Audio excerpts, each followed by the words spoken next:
Hello, welcome everyone. ඉතින් ඔයාලා ඔක්කොම අල්ලම වෙල්කම් කරනවා Real and Raw Talks with Nim and Janaki special edition එකකට. ඒ දන්නවද මේක ස්පෙෂල් එඩිෂන් එකක් කියලා කියන්නේ? ඇත්තටම අපේ ඔඩියන්ස් එකේ තියෙන ඩිමාන්ඩ් එක හින්දාම අපි අද හිතුවා මෙන්න මේ අද කතා කරන්න යන ටොපික් එක ඔයාලා ගාවට අරගෙන එනවා කියලා. ඉතින් වෙනදා වගේම ඔයාලට මතක ඇති මායි ජානකි මීට කාලයකට ඉහත මේ එපිසෝඩ්ස් ටික අරගෙන ආවා. ඉතින් අදත් මාත් එක්ක එකතු වෙනවා අපේ ලොයර් ජානකි US වල ඉඳලා. හරි. ඉතින් අද ඔන්න මට කතා කරන්න ඕන ජානකි මේ දවස්වල තියෙන ට්‍රෙන්ඩින් ටොපික් එක. ඇයි මේක ට්‍රෙන්ඩින් වෙලා තියෙන්නේ? ට්‍රෙන්ඩින් වෙලා තියෙන හේතුව තමයි අපි හැම කෙනාම එක්ස්ට්‍රා ඉන්කම් සෝස් එකක් හොයනවා. එක්ස්ට්‍රා ඉන්කම් සෝස් එකක් හොයන්න රීසන් එක තමයි අපි දැකලා තියෙනවා දැන් ආයෙ නිකන් ක්‍රයිසිස් එකකට යනවා. එහෙමත් නැත්නම් ඉන්ෆ්ලේෂන් වැඩි වෙලා, cost of living වැඩි වෙලා තියෙන තැන්වලදී අපි හැම කෙනාම try කරනවා තවත් එක්ස්ට්‍රා ඉන්කම් එකක් අපේ ලයිෆ් එකට එකතු කරගන්න. මොකද අපිට හම්බ වෙන ඉන්කම් එකට වඩා එක්ස්පෙන්සස් වැඩි වෙලා තියෙනවා. මුලින්ම කියන්න ඕන මෙන්න මේ කියන තත්ත්වය ඇති වුණාම නෙමෙයි ඔයා බිස්නස් එකක් හොයන්න සුදුසු අවස්ථාව වෙන්නේ. ඔයාගේ තැනක් තියෙනවා ඔයාට කම්ෆර්ටබලි ඔයා ජීවත් වෙන තැන. සමහර වෙලාවට ඔයාගේ ඉන්කම් එක වැඩි එක්ස්පෙන්සස් වලට වඩා. ඔයාට ඔප්ෂන්ස් තියෙනවා. ඔයාට නිදහසේ ඔප්ෂන්ස් එක්ස්ප්ලෝර් කරන්න chance එක තියෙනවා. තවත් තැනක් යනවා expenses and income එක balance වෙනවා. ඒ කියන්නේ ඔයාට red light එකක් පත්තු වෙනවා. ඔයාට යම්කිසි දෙයක් start කරන්න ඕන කියලා. ඕකත් pass කරාට පස්සේ ඔන්න ඔයා දැන් ඇවිල්ලා තියෙනවා expenses වැඩි ඔයාගේ income එකට වඩා. එතකොට අපිට තියෙන options අඩුයි. අපි හරිම quick යම්කිසි දෙයක් කරන්න. අපි බලන්නේ මොනවා හරි දෙයක් කරලා income එක වැඩි කරගන්න. හැබැයි ඔයා ඇත්තටම entrepreneurship එකක් build up කරනවා කියලා කියන්නේ මොනවාම හරි දෙයක් කරලා සල්ලි හොයනවට නෙමෙයි. ඔයා හරි දෙයක් හරි විදිහට ඔයාගේ passion එකත් එක්ක match වෙන දෙයක් තමයි ඔයා කරන්න ඕනේ. ඔයාගෙම entrepreneurship එකක් ගොඩනගනවා. ඉතින් අද අපි කතා කරන්න යන්නේ මෙන්න මේ කියන less options තියෙන තැනට ආවට පස්සේ අපිට වෙන්න පුළුවන් දේවල් මොනවද? අපි කොහොමද මේ කියන illegal business models වලින් අයින් වෙලා හරි දෙයක් කරන්නේ අපි කොහොමද ඒක හඳුනගන්නේ කියන එක තමයි අද අපි කතා කරන්න යන්නේ. මම ඩිරෙක්ට්ම ටොපික් එකට එනවා ජානකි. ඔයාගේ කොහොමද එක්ස්පීරියන්ස් එක අපි ගොඩක් වෙලාට දැකලා තියෙනවා ගොඩක් අය illegal business models අපි scams කියලා කියනවා pyramids කියලා කියනවා. scams කියන්නේ ලොකු subject එකක්. එතනින් ගියම pyramids කියන්නේ මේ ලෝකේ illegal business model එකක්. මිනිස්සු කරලා තියෙනවා but ඒක illegal business model එකක්. ඔයා මොනවද දකින්නේ ඇත්තටම ජානකි මේ තාක්කල් business consultant කෙනෙක් විදියට වැඩ කරද්දී lawyer කෙනෙක් විදියට ඔයාගේ තියෙන experience එක ඔයා බලන angle එක සමහර විට සාමාන්‍ය අපි බලනවට වඩා වෙනස්. කොහොමද ඇත්තටම මිනිස්සු මේ වගේ දේවල් එක්ක ඇයි මිනිස්සු මේ වගේ illegal business models වලට catch වෙන්නේ? මොකක්ද මේකට හේතුව? ඔව් ඇත්තටම කතා කළ යුතුම මාතෘකාවක් විශේෂයෙන්ම මේ කාලෙදී විශේෂයෙන්ම අර ඔයා කිව්වා වගේ කෙනෙක් අර හරිම ටයිට් සිටුේෂන් එකට ආවට පස්සේ කොහොමද මම තව ඉන්කම් එකක් හදාගන්නේ මගේ මේ තියෙන වියදම් ටික පියව ගන්න කොහොමද මම දෙයක් කරන්නේ කියලා ක්වික් ඩිසිෂන් එකකට යන වෙලාවේදී තමයි ගොඩක් දෙනෙක්ම ඔය කියන ඇත්තටම ඔය කියන ට්‍රැප් එකට අහු වෙන්න හේතුව. තවත් සමහර අය ඉන්නවා සස්ටේනබල් ඉන්කම් ස්ට්‍රීම් එකක් හොයාගන්න කැමැත්තෙන් ඒ ගැන ඩීප්ලි හිතලා ස්ටඩි කරලා යම්කිසි ඉන්කම් ස්ට්‍රීම් එකක් හොයාගන්න අය.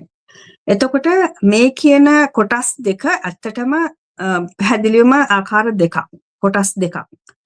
නමුත් මෙතනදී අපි විශේෂයෙන්ම අපිව පිරමිඩ් කියන එක කතා කරොත් පිරමිඩ් කියලා කියන්නේ නිම් කිව්වා වගේම මේ ලෝකේ කිසිම රටක ලීගල් එකක් නෙවෙයි. ඉල්ලීගල් බිස්නස් එකක්. එතකොට ඉල්ලීගල් බිස්නස් එකක් පටන් ගන්නෙම ඒගොල්ලෝ දන්නවා මේක නීත්‍යානුකූල නැහැ සහ මේක මොනවම හරි ක්‍රමයකින් මම ලීගල් විදිහට පෙන්වන්න ඕනේ. ඔන්න ඔය විදිහට තමයි කෙනෙක් මේක පටන් ගන්නෙ. ඒකින්දම තමයි මුලම කාලෙදී පිරමිඩ් කියන එක ආවේ කෙනෙක් රික්‍රූට් කරගන්න. මම තව කෙනෙක් රික්‍රූට් කරනවා, එයාගෙන් තව කෙනෙක් රික්‍රූට් කරනවා ඒ විදිහට. එතකොට recruitment වලින් ඉතනින් ඉහළ කෙනාට යම්කිසි මුදලක් ගෙවනවා. නමුත් ඒක sustainable වෙන්නේ නැත්තේ income generate වෙන තැනක් එතන දකින්න නැහැ. මොකද business එකක් කියලා කිව්වම අනිවාර්යෙන් ඉන්කම් ජෙනරේට් වෙන්න එක සර්විස් එකක් එහෙම නැත්නම් ප්‍රොඩක්ට් එකක් තිබිය යුතුයි.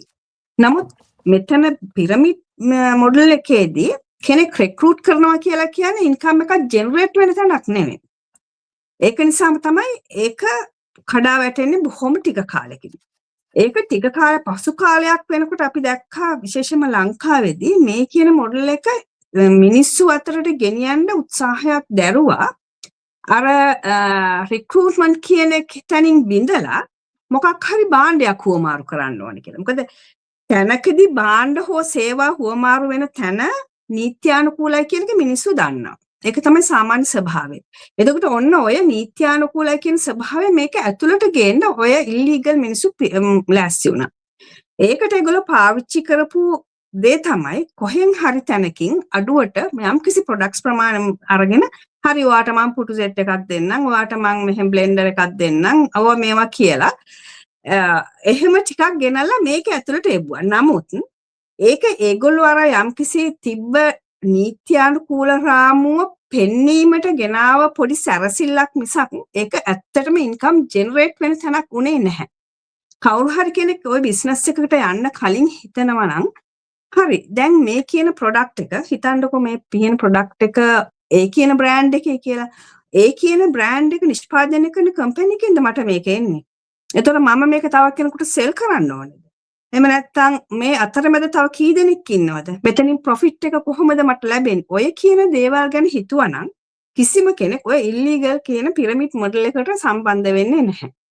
ඒ වගේ මම පර්සනලි නිම්කි වගේ පර්සනලි මම එක්ස්පීරියන්ස් කරලා තියෙනවා. මොකද මම ප්‍රැක්ටිස් කරන කාලෙදී මම ළඟට එනවා ඇග්‍රීමන්ට්ස් ලියන්න. එතකොට මට එක එක්ස්පීරියන්ස් එකක් තියෙනවා. එක පුද්ගලයෙක් ඇවිල්ලා මට කියනවා මෙහෙමයි මට මම මෙයාට ලක්ෂ 2ක් දුන්නාම මට ලබන මාසෙ දැන් 50000 ගානේ දෙනවා දිගටම. එතකොට මම අහුවා කොහොමද මේක ඔයාට ඔයාගේ ලක්ෂ 2 මොකක් වෙනුවෙන්ද යොදවන්නේ? ඒක මම දන්නේ නැහැ. නමුත් මට 50000 ගානේ දෙනවා කිව්වා මට මේකට ඇග්‍රීමන්ට් එකක් දෙන්න.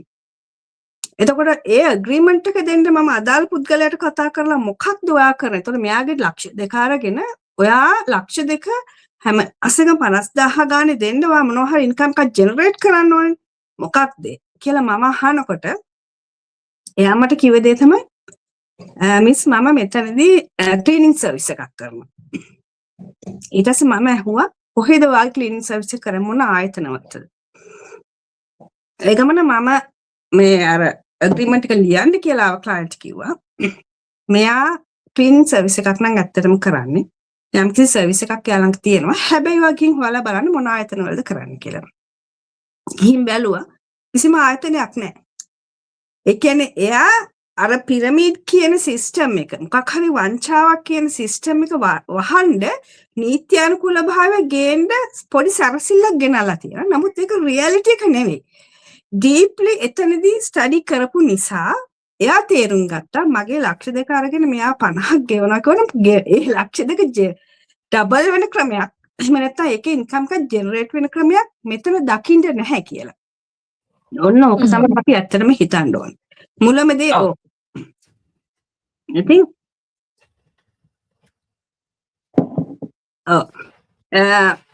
පළවෙනිම අවස්ථාව ඔතන තමයි අපි අඳුර ගන්න ඕනේ. කෙනෙක් කිව්ව පමණින්ම මේක මොකක්ද කියන එක අඳුර පැහැදිලිවම අඳුරගන්නේ නැතුව ඒක ඇතුළට බහින එක කරන්න පටන් ගන්න නැතුව විමර්ශනාත්මක බුද්ධියෙන් හොයන්න ඕනේ. මොකක්ද මේ කියන බිස්නස් එක කියන එක. අනිවාර්යෙන්. ඉතින් ඒ විදිහට අනිත් එක තමයි පිරමිඩ් වලදී අපි පැහැදිලිවම දකිනවා හැමතිස්සෙම තමන්ගේ ඉහළ කෙනා තමයි මෙතනින් ප්‍රතිලාභ ලබන්නේ තමන්ට වඩා. නමුත් එහෙම නොවන බිස්නස් එකක් න විශේෂයෙන්ම අපි මේ ප්‍රොමෝට් කරන අපි මේ ඉන්ට්‍රොඩියුස් කළ දෙන ඩිජිටල් මාකටිං බිස්නස් එකේදී ඔයා තමයි ප්‍රමුඛ කවුරු හරි බිස්නස් එක කරන කෙනා තමයි ප්‍රමුඛ තමන්. උදාහරණයක් විදිහට මම ගත්තොත් මම තමයි මගේ බිස්නස් එක ඩෙවලොප් කරන්නේ. එතන මගේ බිස්නස් එක ඩෙවලොප් කරන්න මම උදව්වක් ගන්නවා කියන්නේ එතන දැනීම මම ගන්නවා තව කෙනෙක්ගෙන් මගේ මෙන්ටර්ගෙන් කෝච්ගෙන් ඒ අරෙන්ද මගේ ඉන්කම් එකෙන් මගේ කෝච් හරි මෙන්ටර් හරි ප්‍රතිලාභ ලබන්නේ නැහැ. ඒ කියන්නේ අපි ඉන්ඩිවිජුවල් පුද්ගලයෙක් විදිහට බිස්නස් එකක් මෙතනදී ඩෙවලොප් කරනවා. ඒක තමයි මෙතනදී වෙන්නේ. අර B2B consultation B2B help එකක් තමයි මෙතනදි සිද්ධ වෙන්නේ. නමුත් පිරමිඩ් එකකදී කොයිම වෙලාවකත් එතන B2Bත් නෑ B2Cත් නෑ ඇත්තම කිව්වොත්. ඔය කිසිම ඔය බිස්නස් එකකදී තිබිය යුතු සාප්‍රදාස අනිවාර්යයෙන් තිබිය යුතු කාරණයක් නේ B2B help කරන්න ඕනේ B2C වෙන්න ඕනේ. ඒ කියන්නේ බිස්නස් එක කස්ටමර් කෙනෙකුට යන්න ඕනේ. එහෙම නැත්නම් බිස්නස් එකට හැබ. ඔය දෙකම නෑ නේ උතනදී. ඉතින් එතනදී පැහැදිලිවම පේනවා මම හිතන්නේ පිරමිඩ් එකක් කියන්නේ අනිවාර්යෙන් පැහැදිලිවම අඳුරා ගත හැකි දෙයක්. ඒක අනිවාර්යෙන් ඔයා අඳුර ගන්න පුළුවන් මෙතන. ඒක ඇත්ත. ඔතන මුලින්ම මම හිතන්නේ ජානකි පිරමිඩ් එකක් කියන්නේ බිස්නස් එකක් නෙවෙයි. ඔයා පිරමිඩ් එකක් කරනවා කියලා කියන්නේ ඔයා ව්‍යාපාරයක් ගොඩනගනවාවත් ඔයා ඔන්ටර්ප්‍රනර් කෙනෙක් වෙනවවත් නෙමෙයි. ඒ වගේම මම මෙතනදී එකතු කරන්න ජානකි දැන් ඔයාගේ ඔය ඇන්ගල් එකෙන් ඒ කියන්නේ ඔයාට ඇවිල්ලා තියෙන එක්ස්පීරියන්ස් වලින් ඔයා මේ වගේ දේවල් අඳුනගෙන තියෙනවා වගේම මගේ ඒ කියන්නේ මම මේ බිස්නස් මොඩල් එක ඇතුලේ කෝච් කෙනෙක් විදිහට වැඩ කරනකොට අපි ගොඩක් වෙලාවට කනෙක්ට් වෙනවා එක එක කන්ට්‍රීස් වල ඉන්න ලොකු ග්ලෝබල් කමියුනිටි එකක් එක්ක අපිට ග්ලෝබල් ක්ලයන්ට් බේස් එකක් ඇති වෙනවා මෙතනදී. ඉතින් අපේ බිස්නස් මොඩල් එක ඇතුලේ එක එක ස්ටේජස් අනුව තමයි ඔයාලට බිස්නස් මොඩල් එක එක්ස්ප්ලෝර් කරන්න chances හම්බ වෙන්නේ. මේක ඔයාට just විනාඩි 20කින් මෙන්න බිස්නස් එකක් තියෙනවා මෙන්න බිස්නස් මොඩල් එක ස්ටාර්ට් කරන්න කියලා කියන එකක් නෙමෙයි. ඔයාට හරීම process එකක ඔයා මේක යනවා. process A, process B, process C මේ විදිහට ගිහිල්ලා step by step ගිහිල්ලා හරියට හැම දෙයක්ම ඉගෙනගෙන identify කරගෙන ඔයාට තියෙන questions ඔක්කොම අහලා තමයි ඔයා දෙයක් start කරන්නේ proper විදිහට. ඉතින් මේක ඇතුළේදී මම දැකලා තියෙනවා සමහර වෙලාවට අපිට clientsලා විදිහට ඇවිල්ලා තියෙනවා ඔය කියන illegal business models pyramid වල ඉඳලා තියෙන කට්ටිය. මම සීරියස්ලි දකිනවා ජානකි මේ පිරමිඩ්ස් කරපු අයගේ. ඇත්තටම බිස්නස් එක බිල්ඩ් අප් කරන්න ඕන. ඔන්ටර්ප්‍රනර් කෙනෙක් වෙන්න ඕන. මගේම දෙයක් කරන්න ඕන කියන අයගේ ලොකු වෙනස්කමක් මම දකිනවා. පැහැදිලි වෙනස්කමක් මම ඒගොල්ලොත් එක්ක ස්ට්‍රැටජි සෙෂන් එකේ යනකොට දකිනවා. පළවෙනි දේ තමයි පිරමිඩ්ස් කරලා තියන අයට පේෂන්ස් එකක් නැහැ. මේගොල්ලෝ හරිම ක්වික්. දැන් අපි දන්නවා අපි මොනවා හරි දෙයක් හරියට කරන්න යනවා නම් අපි ඒක හරියට මුලින්ම ලර්න් කරන්න ඕන. කොහොමද මේක වෙන්නේ? කොහෙන්ද මේකට ඉන්කම් එක එන්නේ? මේකේ පොටෙන්ෂල් එක කොයි වගේද? කොයි වගේ කොන්ට්‍රැක්ට් එකක්ද තියෙන්නේ? දැන් ඔයා කියපු කතාවෙත් තියෙනවා කොන්ට්‍රැක්ට් එක ඉස්සරහට ගිය හින්දා තමයි අරක ඔයාට හොයාගන්න පුළුවන් උනේ. ඒ දෙතුන් දෙනාටම. එතකොට හරි process එකක් තියෙනවා. බිස්නස් එකක් පටන් ගන්නවා කියන්නේ ජීවිතේ ගන්න වැදගත් තීරණයක්. එතකොට මේක ඔයාට අර ඉන්ස්ටන්ට්ලි මෙහෙම ගන්න පුළුවන් දෙයක් නෙවෙයි. හැබැයි මේ එන කවුරුත් මෙන්න මේ process එකේ step by step ගිහිල්ලා learn කරන්න කැමති අය නෙවෙයි. හරිම quick. හරි. මෙන්න start එක මට business එකක් කරන්න ඕන. මම business එකක් කරන මම මේ පැත්තේ දකිනවා මේ business එක කරන අය මේ විදිහට earn කරනවා. මෙන්න මේ විදිහට earnings වලට මටත් යන්න ඕන. මොකද ඒක තමයි ඔය pyramids වල dream එකක් තමයි sell කරලා තියෙන්නේ. product එකක් නෑනේ sell කරන්න. dream එකක් තමයි sell කරලා තියෙන්නේ. ඔන්න ඒ මයින්ඩ්සෙට් එකේ ඉඳලා තමයි ඔය දේ මීට කලින් කරලා තියන අය ඔය කියන ට්‍රැප් එකට අහු වෙච්ච අය අදටත් රියල් බිස්නස් එකක් කරන්න આવොත් ඔය කියන මයින්ඩ්සෙට් එක තමයි අපි දැකලා තියෙන්නේ.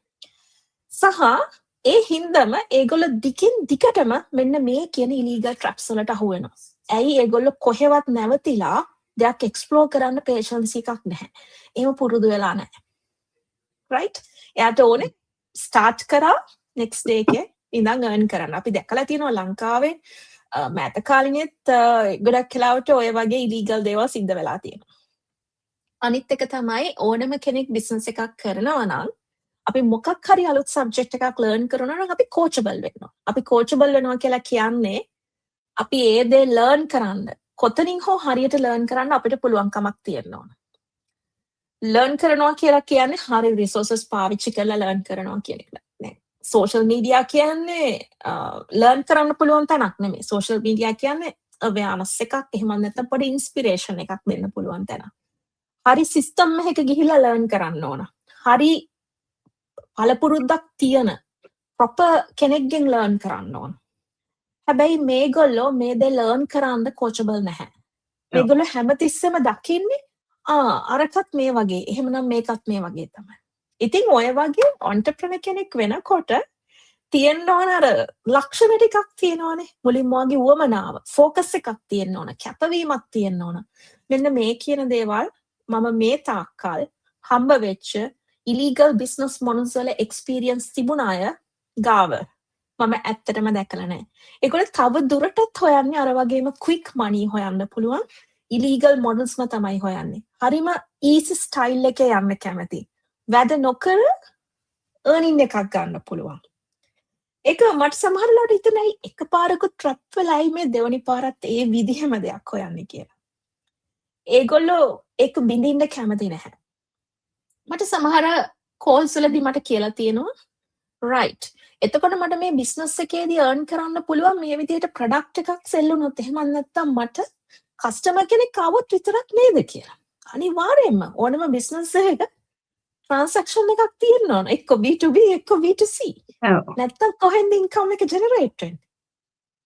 ඔයාගේ business එක foundation එක මේ විදිහට ඇවිල්ලා passive income එකකට යද්දි passive income එක ඇතුලේ යම් කිසි දෙයක් සිද්ධ වෙනවා. හැබැයි එතනදී ඔයා ඒකට දාන time එක වෙනස් වෙලා තියෙනවා. ඒක ඇවිල්ලා ඊළඟ level එක. හැබැයි මෙන්න මේ කියන කාරණා මේ කියන ලක්ෂණ ඉතාමත් පැහැදිලිව දැකලා තියෙනවා මේ කියන pyramids එක්ක සම්බන්ධ වෙච්ච අය. හරිම quickly decisions ගන්න හදන්නේ, explore කරන්නේ නැහැ. ඒ explore නොකරන හින්දා මේ පුරුද්ද නැති හින්දාම ටිකින් දිගටම මෙන්න මේ කියන දේවල් වලට trap වෙනවා. අනිවාර්යයෙන්ම. ඇත්තටම අර social media වා කියන වගේ මෙතන අපි awareness එකක් නේ දකින්නේ. දැන් අපි මට Tesla car එකක් ගන්න ඕනේ. මම social media වල දකිනවා Tesla car එකක් තියෙනවා. හැබැයි මම මේකේ තියෙන features බලන්න Toyota agent කෙනෙක් ළඟට ගිහිල්ලා හරියන්නේ නැහැනේ. ඒ වගේම Tesla මට Facebook එකේ දකින්න ටික විතරක් මට බලලා තීරණය කරන්න බෑ. හරි මේ ගානට තමයි මට මේ Tesla එක ගන්න පුළුවන් කියලා මට හිතන්න බෑ. මොකද ඒක අපි අනිවාර්යෙන් ඒක ප්‍රායෝගික අපි දකිනවනේ. අපි ගියාට පස්සේ තමයි මෙතන ඩෝ ලයිට්ස් වලට මෙච්චර ගාණක් ඇඩ් වෙනවා මේකේ මේ ෆීචර් එකට මෙච්චරක් මේකට මෙච්චරක් කියලා අපි ඒව දකින්නේ ඒ අදාළ ඒජන්ට්ලාට ඒ ගැන ස්පෙෂල් නොලෙජ් එකක් තියෙන කෙනෙක් ළඟට ගියාට පස්සේ විතරයි අපිට හරි අන්ඩර්ස්ටෑන්ඩින් එක ගන්න පුළුවන්. ඉතින් ඒ වගේ තමයි මේ බිස්නස් එකත්. දැන් මේ බිස්නස් එකේදී මගේ සෝෂල් මීඩියා එකෙන් මගේ Facebook එකෙන් හරි නිම්ගේ Facebook එකෙන් හරි ඔයගොල්ලෝ දකීවි අපි මේ ඩිජිටල් මාකටිං බිස්නස් එකක් කරනවා කියලා. හැබැයි අපි ඩිජිටල් මාකටිං බිස්නස් එකක් කරනවා කියලා මේක නොකරන වෙන කෙනෙක් ළඟට ගිහලා ඔයගොල්ලෝ ඇහුවොත් අර නිම් කරන්නේ මොකක්ද කියලා එයාට කියන්න පුළුවන්ද? ඒක කියන්න බෑනේ. ඒක හරියට වා ටෙස්ලා කාර් එක බලලා Toyota ඒජන්සි එකට ඒජන්ට් කෙනෙක් ළඟට ගිහිල්ලා හිටන් ටෙස්ලා එකේ මොකද්ද තියෙන්නේ කියන එක අහනවා වගේ වැඩක් නේ එතන තියෙන්නේ ඇත්තටම. ඉතින් ඒක නිසා පැහැදිලිවම මෙතනදී අර ඇත්තටම අර නිම වාක්‍යය වගේ කෙනෙක් ඒ කියන්නේ මේක හරියට ස්ටඩි කරන්න කැමති නැතිකම එහෙම නැත්නම් ඒකට දැනීමක් නැතිකම ඔය හේතු නිසා තමයි අර වෙනම දෙයක් හිතන්නේ ඒකට කියන්නේ මොකද ඉමේජින් කරන ඒගොල්ලෝ නිකන් assume කරනවා මේ කියන්නේත් මේක විය හැකි කියලා. හැබැයි විය හැකි කියන එක නෙවෙයි හරි. ඔයා හරියට ගිහිල්ලා හරියට තොරතුරු ටික තමන්ගේ දැනුවත්කම තියෙන තමන්ට හරියට තේරුම් ගන්න පුළුවන් තැනකට ගිහිල්ලා ඒක තේරුම් ගන්න එකෙන් තමයි හරිම තැන අවබෝධ කරගන්න පුළුවන්. ගොඩක් දෙනෙක් ඔය පිරමිඩ් කියන හරි ඉල්ලීගල් හරි මොනවා හරි ඒ දෙකට ඇත්තටම යන්න පෙළවෙන්න හේතුව නිකන් උඩින් බලලා තීරණ ගන්න කම නිසා. මොකද මටත් බිස්නස් එක ගැන ඉන්ක්වයර් කරන්න එන අයට නිම් සමහර අය මට කියනවා මට සල්ලි දෙන්න පුළුවන් ඔයාමට ලබන මාසෙ නම් දෙන්නකෝ මේ මෙච්චර ගාණක් ඔයාලට කොච්චරක් දෙන්න පුළුවන්. එහෙම නෙවෙයි මේ බිස්නස් එක. ඒ කියන්නේ ඒගොල්ලෝ සෝෂල් මීඩියා එකෙන් හිතන්නේ අපි මේ සල්ලි අරගෙන තා මොනවාද එහෙම නෙවෙයි. අර අපි කියනා වගේ හරි ප්‍රොඩක්ට් එකක් සර්විස් එකක් තව කෙනෙකුට ඩිලිවර් කරන්නම ඕනේ. ඒ දේ මෙතන තියෙනවද කියන එක ඔයාලට හරියට බලා ගන්න පුළුවන්. ඔයා ඇවිල්ලා හරි තැනකින් හරියට නිසි උපදෙස් අරගෙන අනිත් එක මෙතන නිකන් අපි වර්බල් තියෙන දෙයක් නෙවෙයිනේ. මෙතන අනිවාර්යෙන් ෆැක්ට්ස් ඇන්ඩ් ෆිගර්ස් එක්ක ඒ වගේ ගවර්න්මන්ට් ඔතොරිටිස් වලින් චෙක් කරගන්න පුළුවන් ඩීටේල්ස් එක්ක තමයි අපි ඔය දැනුවත් කරන්නේ. එහෙම දැනුවත්කමක් ගන්න කැමති නම් අනිවාර්යෙන් වාට මේ බිස්නස් එක කරන්න පුළුවන්. මේක කොච්චරක් සස්ටේනබල් බිස්නස් එකක්ද කොච්චර පොටෙන්ෂල් එකක් තියෙන බිස්නස් එකක්ද කියන එක. අනිවාර්යයෙන්ම වාට දැනගන්න පුළුවන්කම තියෙනවා. ඔව්. මොකද දැන් අර අපි මුලින්ම මේ කතාව පටන් ගත්තේ කිව්වා වගේ ඔන්න එක්ස්පෙන්සස් වැඩි වෙනකොට ඉන්කම් එකට වඩා ඔයාට තියෙන ඔප්ෂන්ස් අඩුයි. ඔප්ෂන්ස් අඩුයි වගේම ඔයාට ඉක්මනට දෙයක් කරන්න ඕන. හැබැයි මේ ඉක්මනට දෙයක් කරන්න ඕන, ඉක්මනට earn කරන්න ඕන කියන තැනට ගිහිල්ලා මෙන්න මේ වගේ illegal traps වලට අහු වෙන්න එපා.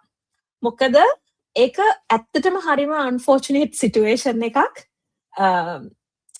ඇත්තටම real දෙයක් ඔයාගේ real විදිහකට sustainable business එකක් income source එකක් build up කරන්න ගොඩක් chances තියෙනවා. මේ වෙනකොට ලෝකෙ ගොඩක් දේවල් එකට interconnected වෙලා තියෙන්නේ.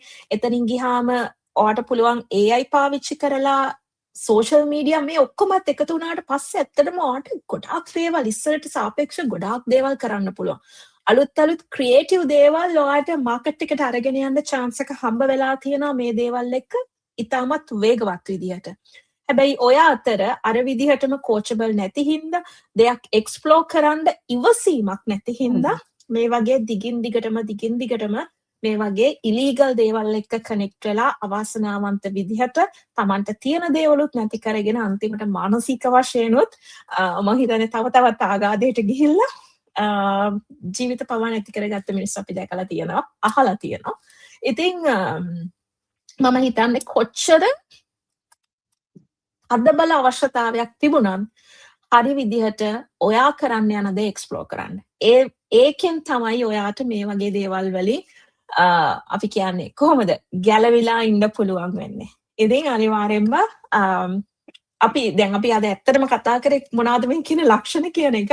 මම හිතන්නේ ජානකි අපිට තව එපිසෝඩ් එකක් කරන්න වෙයි. අපේ බිස්නස් මොඩල් එක ගැන තව මේගොල්ලන්ට අවශ්‍ය විස්තර දෙන්න. but අද අපි ඔයාලට කතා කරේ කොහොමද මෙන්න මේ කියන illegal කියන තැනකින් කොහොමද ඔයා ආරක්ෂා වෙන්නේ කියන එක ගැන තමයි මේ වීඩියෝ එකෙන් අරගෙන ආවා. ඉතින් අපි තවදුරටත් මේක කතා කරන්න යන්නේ නැහැ. මොකද ඒක too much time එක ගන්න හින්දා. අපි දෙන තවත් දවසක ඇවිල්ලා ඔයාලට කතා කරන්න අපේ මේ කතා කරන legit business model එක ඇතුලේ තියෙන ලක්ෂණ මොනවද? ඔයාට මොන වගේ potential එකක් තියෙනවද? යම් කිසි දෙයක් දෙන්න අපි business එකේ හැමදේම ඔයාලට මෙතන share කරන්නේ නැහැ. මොකද business එකක් explore කරන්න ඔයාට පැය කාලක් මදි. ඔයා right process එකේ යන්න ඕන. මේක ඔයාට ගැලපෙනවද නැද්ද කියන එක දැනගන්න. but ඔයාට අවශ්‍ය inspiration එක ඔයාට අවශ්‍ය surface level එකකින් details ටික share කරන්න අපි දෙන්න ආයෙ දවසක එකතු වෙන්න. එතකන් අදට සමුගන්නවා. ඉතින් කොච්චර tight වුණත් මේ වගේ illegal traps වලට අහු වෙන්න එපා. ගිහලා එන්න. සුබ දවසක්. සුබ දවසක්.